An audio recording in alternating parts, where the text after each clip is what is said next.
The following podcast is a W2M Network original production. Visit W2Mnet.com for all of our other great podcasts, plus news, reviews, articles, and opinions from the worlds of wrestling, video games, football, and entertainment.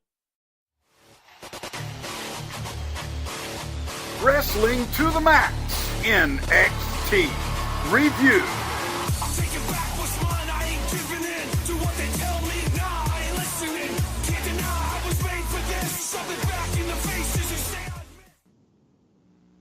So that's when I says, oh, wait, we're live, aren't we?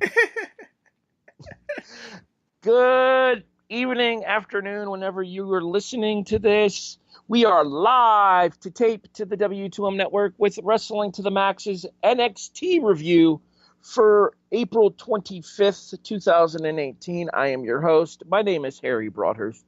Joining me, I can't get away from you, can I? Nope. Well, this is my show. I that should be reversed. It's I can't get away from you. Yeah, technically speaking, I'm invading tonight. Yes, you're invading my show tonight. Our best thoughts and wishes are still with Gary Vaughn, as he and Amanda are hopefully going to be able to bring their boys home soon. We send them nothing but the best here. But, yeah, he is the Gaston to my beast. He is Brandon Biskobing. Oh, God. That's right. No. I went Disney. What up?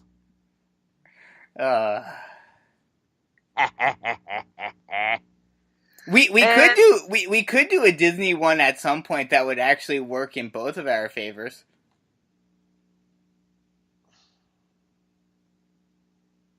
Are you the Scar to my Simba? No, I said that would work in both of our favors.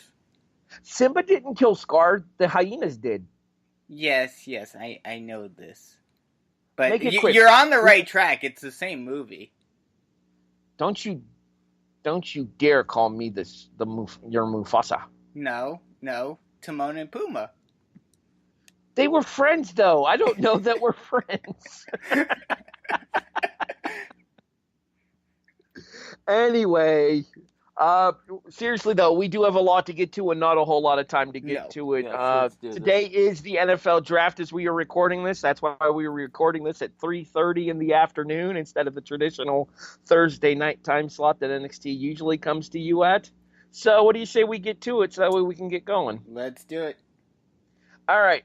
Our opening segment is the Undisputed Era coming out in full force. And by force, I mean F-O-U-R-C-E. See what I did there? Yes. Well done. Thank you. I thought it was pretty clever, actually. I thought about using that line on the preview, but then I realized spell check would call me a butthole if I tried. So. Anywho, it is the North American champion, Adam Cole. Baby? Really? Oh, Thank sorry. I had to wait for it? Yeah, I screwed up there. My bad. That's on me. It is the North American champion, Adam Cole. Baby! The tag team champions, Kyle O'Reilly and Roderick Strong. Yes, you heard that correctly. They are officially recognizing Strong as one half of the tag team champions now. And the man with the knee brace, Bobby Fish, as he is recovering from a torn MCL, I believe it was. Yes, I believe you are correct. So, each one of the members of the Undisputed Era gets mic time, and they talk about the current situation that they find themselves in NXT. Cole specifically references the fact that no matter what NXT has tried to do to stop the Undisputed Era, still the Undisputed Era rises to the top. Mm-hmm. Adam Cole stands there as the North American champion. Roddy versus everybody turned into Roddy for the Undisputed Era, as he didn't want to take the chance of Pete Dunne turning on him down the road, so he went ahead and beat Dunne to the punch. Kyle O'Reilly says that they're done being backed into a corner because they can't be stopped. Adam Cole wraps us up by sending the Undisputed Era to the back as he is about to defend his North American title against Oney Lorcan. pretty strong opening segment here, and then with the match that follows, it kind of ties into where we're going into the future. A little disappointed by that, but I'll talk about that when we get into the match next. What did you think of our opening segment? I mean, I liked it. I definitely like how, Undisputed Era have gotten even stronger now with Roddy. I think once Bobby is healthy again, I would love to see Undisputed Era, now that you've got Roddy into the fold, have Cole lose the North American title at some point to someone, but then Roddy goes after it and wins the North American title. You've got Bobby Fish and Kyle O'Reilly as the tag champs again, and then Cole gets the NXT title at some point, and have them just completely dominate. I feel like this would be the part where I'd play Evolution is a Mystery. I mean, with Triple H booking, stables being strong is not exactly a surprise here. Yeah. Another person that I think could be an interesting addition to the Undisputed Era as well is somebody that is under NXT contract but has not debuted on television yet, and that would be the Beast, Donovan Dijak. Yeah, we talked about that during the preview for Takeover. Because I was anticipating Lio Rush coming out as a surprise partner for Bobby Fish, or for Kyle O'Reilly in lieu of Bobby Fish. Leo's too babyface, whereas Dijak spent most of his career as a heel. I think Dijak would have made more sense. True, I'm okay with unlike most people, I'm actually okay with Roderick turning because I think Roderick works better as a heel than a babyface anyway. Mm-hmm. I mean, I'm fine with it. The reason why I said Rush, at least at TakeOver, like Dijak you could bring in now because you wouldn't need that big surprise pop. But Dijak, like, if you brought him into the fold and, like, very quick, not quickly, but, just kind of brought him into the fold and had Adam Cole explain why and everything, that would work. But especially even to a fan like myself who has followed Ring of Honor and everything, he hasn't been on TV at all for so long that a lot of fans have completely forgotten about him, and he wasn't one of the top guys in Ring of Honor or anything. So it wouldn't have as big of an impact as a Lio Rush or someone else coming into the fold. The issue with Lio, though, is that Leo's very rarely been a heel. Oh, no, I agree with that. I understand where you're coming from on that level. I know that Lio had kind of the side feud with Joey Janela in the Combat Zone, but other than that, Lio Rush was almost exclusively a babyface in Ring of Honor and has been almost exclusively a babyface in his run in NXT when he's been able to get on television when his attitude had been piss poor. Yes. Our opening contest for the North American title, scheduled for one fall, is Adam Cole taking on the aforementioned Oney Lorcan. As yet another independent wrestling dream match comes to NXT, Adam Cole taking on Biff Busick. Absolutely, Bow Wow, I completely agree. Towards the end of the match, Lorcan dumps Cole onto the... Okay, we're going to have to do something here because the Bow Wow is going to overtake the show.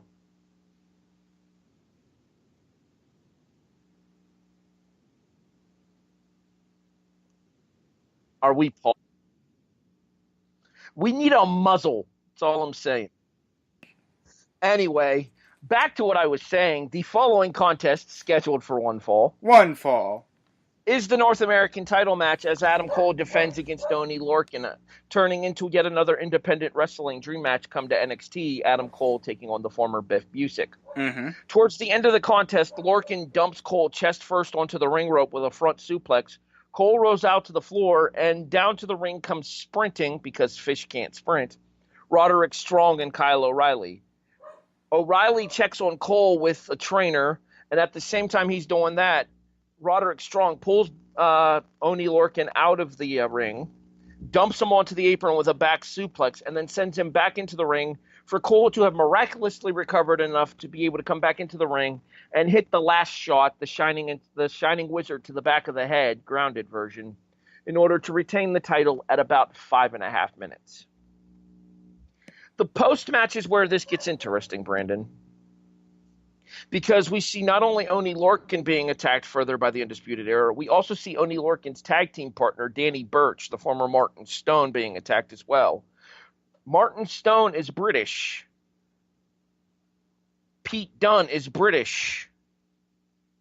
It almost feels like they're kind of setting up for it to be the Undisputed Era taking on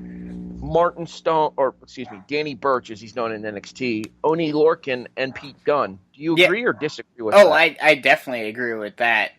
I could definitely see that being, a feud that they set up for TakeOver Chicago. I don't like it. Why not? Because if Pete Dunne's going to bring in backup here, I feel like the backup that Pete Dunne should have with him is the rest of Mustache Mountain. I agree with that, but I think Pete Dunne, at least in terms of storyline right now, he's more so focused on getting revenge on Roderick Strong, so he doesn't care who he's partnered with. He doesn't care who he's helping out. He'd basically just be the third wheel to helping Oney Lorcan and Danny Burch get a little payback on what happened tonight, Kind of the enemy of my enemy is my friend situation. Exactly. A video package for Shayna Baszler follows, and then throughout the night we see the various women in NXT talking about their plans in order to derail Shayna. The only one who doesn't really talk about derailing Shayna is Dakota Kai, who has a quick backstage interview in a little bit. We'll get to that when it happens.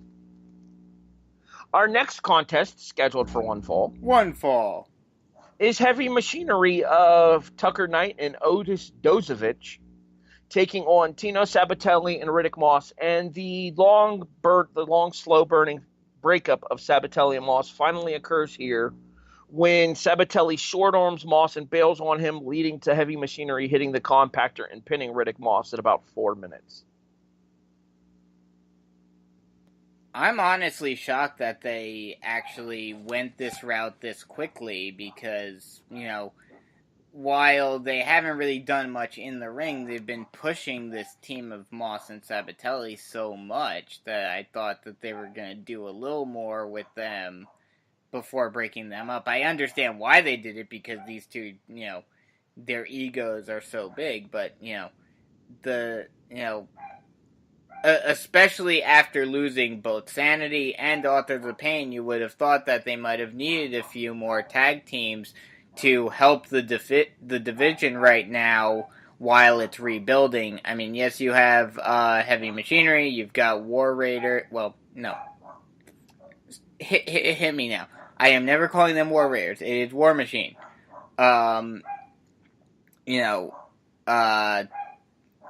And you have Street Profits, but other than that, you don't really have any tag teams.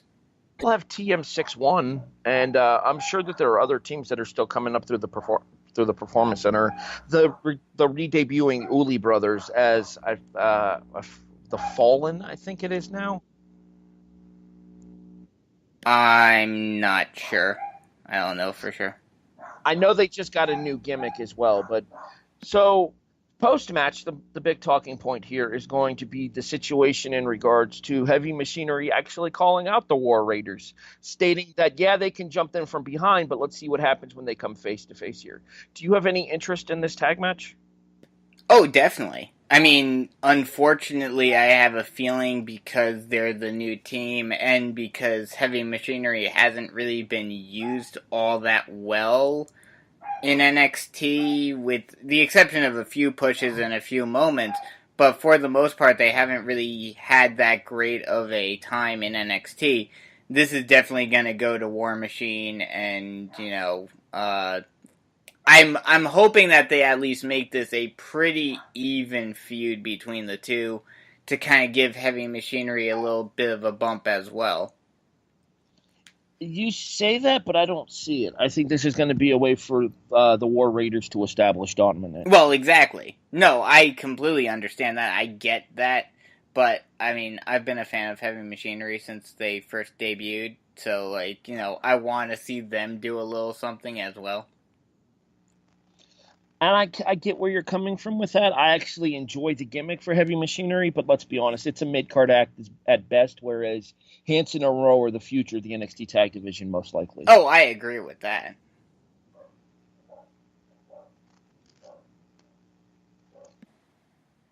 The aforementioned Dakota Kai promo happens here, where Kai and Baszler have a face-off, and Baszler tells Kai that her dreams of coming to NXT and performing at the Performance Center and hopefully going up to the main roster have been turned into her nightmare when she realizes that she's in a division with Shayna Baszler as champion. See, this is the thing for me between Baszler and Ronda Rousey. And I know that a lot of people are going to make these comparisons. Yes, Rousey is the big money ticket when it comes to the four horsewomen of MMA. Baszler's where your money's at for the four horsewomen of MMA. Well, only right now because she's had more time in NXT and you're seeing her be more of a pro wrestler. Well, not just NXT, but pro wrestling in general. Let's not forget that Baszler had a pretty dominating run in Shimmer as well before she came to the Mae Young Classic. That's true. I feel like Baszler's going to be kind of the template for if they ever do turn Rousey heel. Oh, definitely. Definitely. And what we're going to eventually see down the road here is Baszler's going to keep on bullying Dakota until Dakota snaps and beats her ass. I can already see it. I'm not a huge fan of how they're handling this so far. But if that's the end result, then I'm perfectly fine with it. Remember, Brandon, don't be a bully. But, go ahead. But, see, that's, like I mentioned, I forget, were we doing the show last week? We were. Then, remember I mentioned this last week when they had the whole backstage locker room segment. If this doesn't lead to, the whole entire locker room ganging up on her and just beating her down, or, setting up for, a lumberjack match or anything like that, then that needs to be the end result of this whole thing. Maybe setting up Dakota versus Shayna in a lumberjill match down the road? Exactly.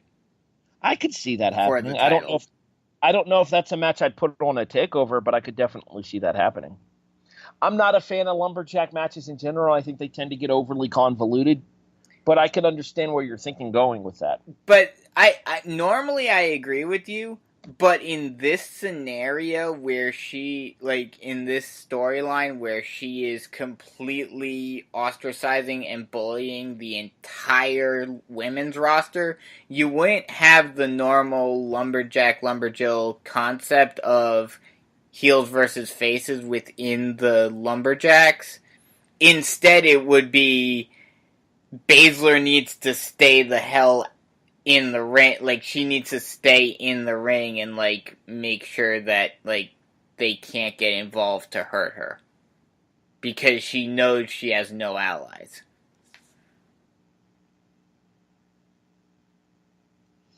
To a point, I understand what you're saying, but at the same time, I don't really have any interest in lumberjack matches in general. I get that the build is leading there, but I don't have any interest in lumberjack matches. I understand that. Personal preference. Yeah, no, I get that. Kona Reeves comes back to NXT television next week, and I still don't care. Nope. Who? I will use Larry's cross out that he did here. That's kind of pretty accurate. Dollar Tree Rocky Maivia. Oh God, that's about accurate. And that really says something because Rocky Maivia sucked. Our main event for the evening, scheduled for one fall. It's supposed to be Aleistar Black taking on Johnny Gargano.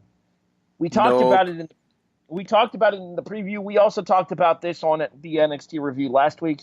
There was zero chance of this match happening tonight, and sure enough, that son of a bitch, Tommaso Ciampa.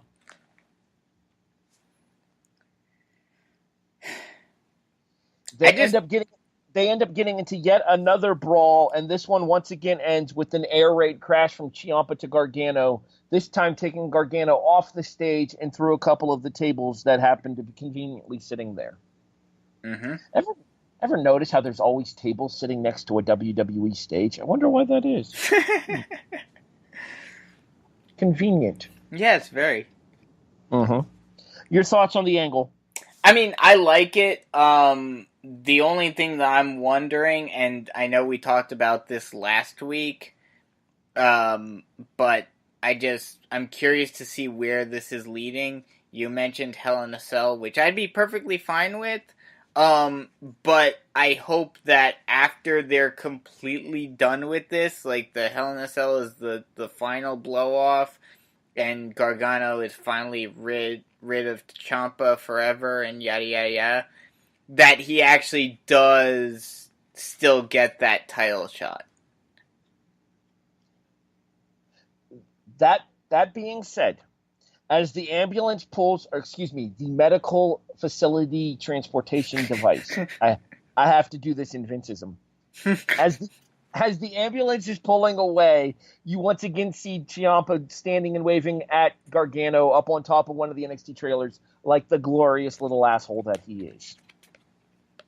I'll admit, I popped for that because that's just so in character for him. Oh, yeah, of course. Aleistar Black storms back down to the ring after seeing Gargano getting loaded up into the ambulance backstage. Something for future, perhaps? And calls out Ciampa. Instead, he is answered by Sanity, Eric Young, Killian Dane, and Alexander Wolf. No Nikki Cross. Well, she's not going up to the main roster, so that makes sense. Mm-hmm. Young talks about the fact that where there is chaos, that is where sanity lives, and that if Aleistar is still looking for a fight, then he's stepping up to the plate. Aleistar accepts, and we have our new main event scheduled for one fall. One fall. Though never officially announced if for the title or not, I assume non-title, although frankly irrelevant. Yep. As Aleistar Black takes on Eric Young. And approximately 8 minutes later, Black Mass ends Eric Young's run in NXT. Yep. And then Killian Dane and Alexander Wolf both eat Black Mass as well. Mm-hmm. Let's first talk about the match, and then we can talk about Sanity leaving NXT. The match itself I thought was pretty good. Young is one of those guys who I think is sneaky good inside of the ring. You don't expect him to put on the quality of matches that he does, but every time he goes out there, he always puts on something worth watching. Oh, yeah, definitely. This was a great match, especially for, a send-off match. Some good spots, and just these two work well together.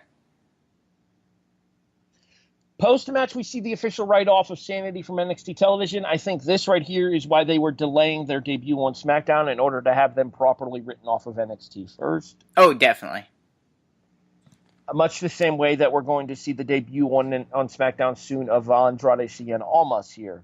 Mm-hmm. Where do you think NXT goes here with the loss of Sanity? Obviously, the dominant stable on NXT now is going to be the Undisputed Era. Yes. Sanity were kind of baby faces on NXT when they were facing the Undisputed Era. Do you like them better as faces or heels? In terms of on NXT, they were always, even when they first debuted and they were supposed to be heels, they're one of those factions and one of those stables that, no matter what you do with them, they're basically the best comparison, and you can make the same comparison with Undisputed Era, too. The best comparison to a team of the past I could think of for these guys, and I would love for them to get used in the same way, especially with how their gimmick was in NXT on the main roster. Basically make them like the Shield, where they just jump from out of nowhere, out of the crowd, and just beat people down. It doesn't matter if they're face or heel. Technically, they'd be heel, but they'd still be cheered. And just have them basically just, go after whoever they feel like it. And create that, chaos that they're talking about. I agree with you to that extent that they could be along those lines. I don't think that they are necessarily the workers that Reigns, Ambrose, and Rollins are. Oh, no, I agree with that, but, you don't really need to be in that sort of gimmick. I'm also concerned that that Vince is going to see dollar signs with Killian Dane and not keep him attached to Sanity for very long on the main roster. Oh, we already saw that coming. Just because even in NXT, we kind of saw Killian break away from the pack in NXT as well, and I'm worried that it's going to happen to an even larger extent once they go up to the main roster. Exactly. Even though Eric Young has always been the de facto leader of Sanity throughout their run in NXT, Killian was always the main focal point. He always got the singles matches. Well, not to mention, he also got the focus of the major part of the match on War Games that Sanity was in control of as well. Killian Dane was the focus of that. Mm-hmm. Let's not forget Killian's coast-to-coast with the trash can during the War Games. True. And that officially wraps up this episode of NXT, Brandon. Scale of 1 to 10, where do you fall? I'm going to give it a 7.5. All three matches were solid matches. The whole thing with Gargano and Ciampa continuing was great. And the one thing, and I'm hoping that they kind of continue this in a way, and maybe even make something out of this. Maybe have him align himself with, I don't know if Baszler would really work, but maybe find find a heel woman from the Mae Young Classic to align himself with. Next week, because you saw that Candice is facing Bianca Belair, have her lose because her head's not fully there. I could see that. I also think that they see something special with Bianca Belair as well. And honestly, a lot of people are starting to see that same thing with Belair after her performance against Kairi Sane in the Mae Young Classic. Oh yeah, definitely. I mean, the top four women I would say coming out of the Mae Young Classic on NXT right now are Baszler, obviously, Kairi Sane, Bianca Belair, and Candice. I would argue Dakota Kai over Candice just because we've only seen a little bit of Candice in the ring so far. I just haven't seen enough of Dakota to really make a definitive statement on that.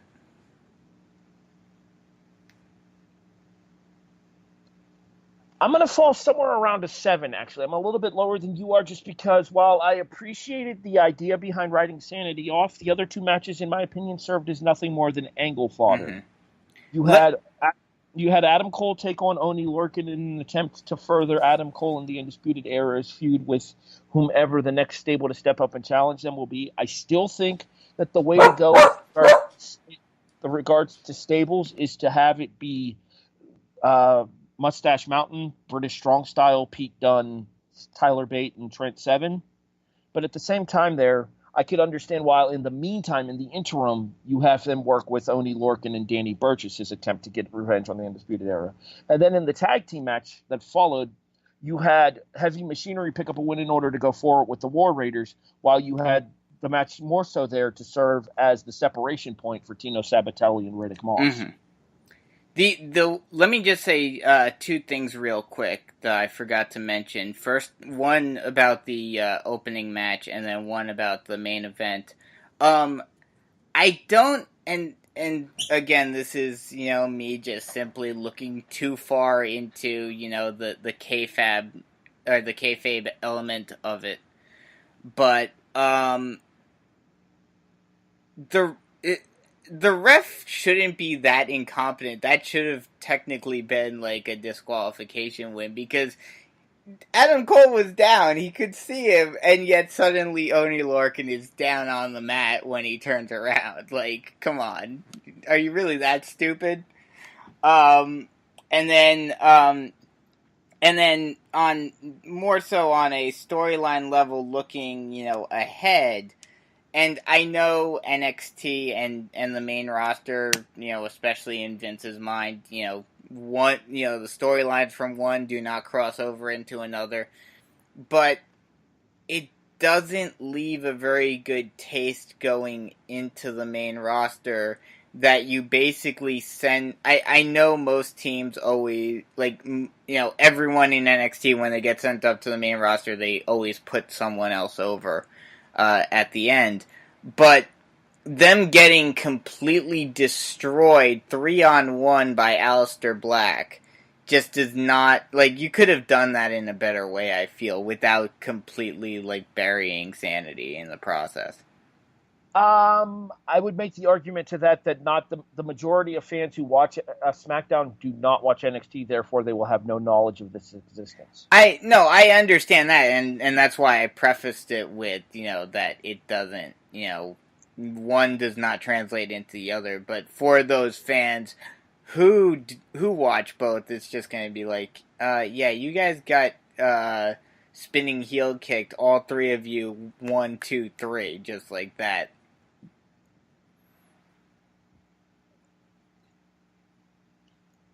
And that'll officially wrap us up for this episode of the Wrestling to the Max NXT review.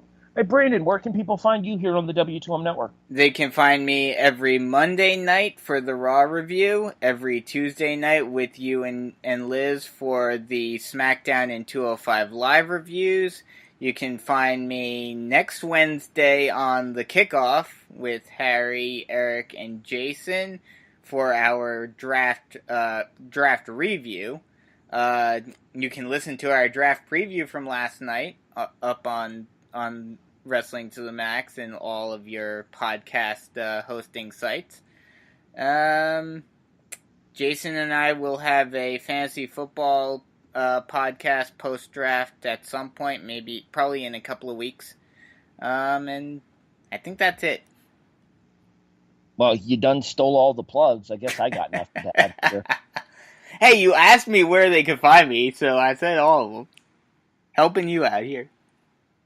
I did ask you where you could find you. I also noticed that in order to listen to the Kickoff draft preview, you're going to have to either go to the Stitcher, iTunes, iHeartRadio, Podbean, wherever it is that you go to listen to your podcasts, or by searching for the W2M Network on YouTube, because unfortunately it appears that our podcast is not up on the main page yet. Oh, okay. So make sure you guys check out the locations of which you can listen to the. Let's try this again and not make a mess out of it, shall we? Make sure you guys check out the other locations with which you usually listen to your Wrestling to the Max W2M Network podcasts in order to hear our preview episode of the NFL Draft, which occurs later tonight at the time of recording this. In addition, as Brandon said, SmackDown and 205 Live every Tuesday night here on the W2M Network for myself, Brandon, and Liz Puglisi. He does Raw. I would do Raw with him. I'd help out, but unfortunately my Monday evenings are kind of taken. I have the Raw reaction every Monday night at 11:30, live immediately following Raw on the Chairshot Radio Network with my co-hosts Tony Acero and Andrew Ballas. So make sure you guys check out. I guess it'll be me and Liz for the foreseeable future for Raw? Depending on Gary's situation, most likely. I would, but you'd be waiting until at least 1 a.m. every Monday night in order to do it. I'll pass. Yeah. So, in addition, you can listen to all kinds of other things here in the worlds of entertainment, video games, soccer, football, dogs, and so much more by checking out the website at w2mnet.com. Send us home, Sparky. For Brandon Biskobing, I'm Harry Broadhurst, thanking you for listening to this episode of Wrestling to the Max's NXT review that has simply gone to the dogs for April 25th, 2018. Why not have fun with it? Screw it. Thanks for listening, everybody. We'll talk to you next week.